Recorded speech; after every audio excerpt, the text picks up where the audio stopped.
नमस्कार, TV9 मराठीच्या news top 9 मध्ये आपलं स्वागत। मी प्रज्ञा। पाहणार आहोत सुरुवातीला 9 राजकीय बातम्या।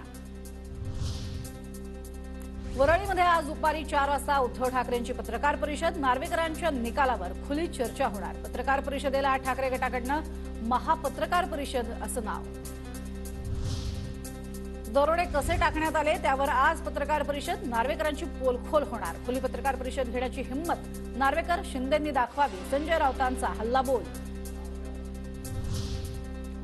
मुंबईच्या मुंबादेवी परिसरात पत्रकार परिषदेआधी ठाकरे गटाची फलकबाजी। जनता न्यायालयात सत्य ऐका आणि विचार करा, फलकावरती आशय। विधानसभा अध्यक्ष नार्वेकरांविरोधात ठाकरे गटाची सुप्रीम कोर्टात धाव। निकालाविरोधात याचिका, यात कोर्टाचेच निर्देश न जुमानल्याचाही उल्लेख।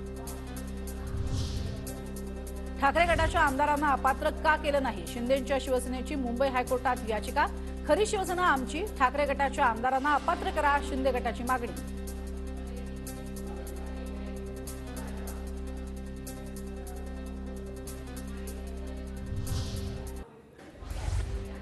तर राष्ट्रवादी आमदार अपात्रता सुनावणीला आजपासून सुरुवात। दुपारी विधानसभा अध्यक्ष राहुल नार्वेकरांसमोर पहिली प्रत्यक्ष सुनावणी होणार। ठाकरे गट कोट्यावधी हिंदूंचा अपमान करतायत। राम मंदिरावरनं आरोप करून स्वतःच हसं करून घेतायत। राम मंदिरावरनं राऊतांनी केलेल्या टीकेला देवेंद्र फडणवीसांचं उत्तर। काही कॉन्ट्रीब्युशन नाही असे लोक अशा प्रकारचे आरोप करून स्वतःच हसं करून घेतायत। मुख्यमंत्री एकनाथ शिंदेंचा आजपासून 4 दिवस दावोस दौरा। दौऱ्यादरम्यान 3,10,000 कोटींचे सामंजस्य करार होणार। मुंबईतून गुजरातला गेलेले रोजगार आधी परत आणा, मग दावोसला जा, राऊतांचं मुख्यमंत्री शिंदेंना आव्हान।